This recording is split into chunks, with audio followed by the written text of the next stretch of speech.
Hi, in this video, I will be talking about statistical process control. This is the second in this series. I will be talking about the X-bar chart. The control chart for monitoring means, which is the X-bar chart, is used to determine whether the center of the process data is within statistical control. For example, the customer service for a particular company claims that all calls are answered by specialists within 120 seconds. A sample of 5 calls per day were monitored over 14 days to ensure that the process is in control. Create the X-bar chart for this 14-day period. Is this process out of control? The data is shown below. Please note the data in this example is different from the one in the previous video. Next, we go on to Excel. Once we have the data in Excel, we create a column for the range. We compute the range in this column as described in the previous video, and we find the overall mean of the range, which is R bar. Next, we create another column and we call this X bar equal to average. And then I'm going to be highlighting all the 5 calls I have for each day. And then I'll press enter.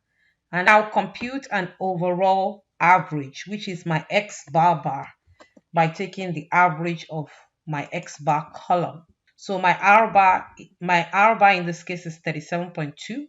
My X bar is 83.1.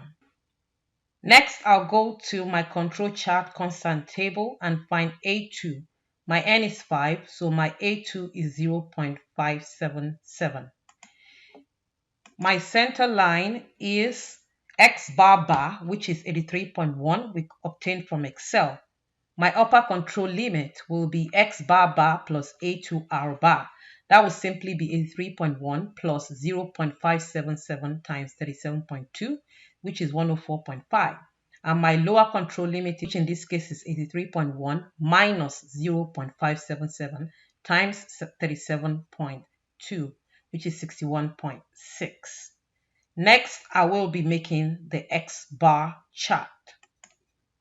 To make the X bar chart, I'll put my X bar in one column, the values that I computed earlier on, the value of my center line, which is 83.1 in that column, the value of my upper control limit, which is 104.5 in another column, and the value of my lower control limit, which is 61.6. Then I'll go ahead and highlight all 4 columns, and then I'll click on Insert, and then I'll click on that point over there and then select the very first. Looking at the X bar chart, I will see one point here on day 8 above the upper control limit, another point here at day 10 slightly above the upper control limit, and another point here at day 14 below the lower control limit. So as a result of that, we say that the process is out of statistical control because 2 points above the upper control limit line at day 8 and day 10, and 1 point below the lower control limit line at day 14. Thank you for watching this video.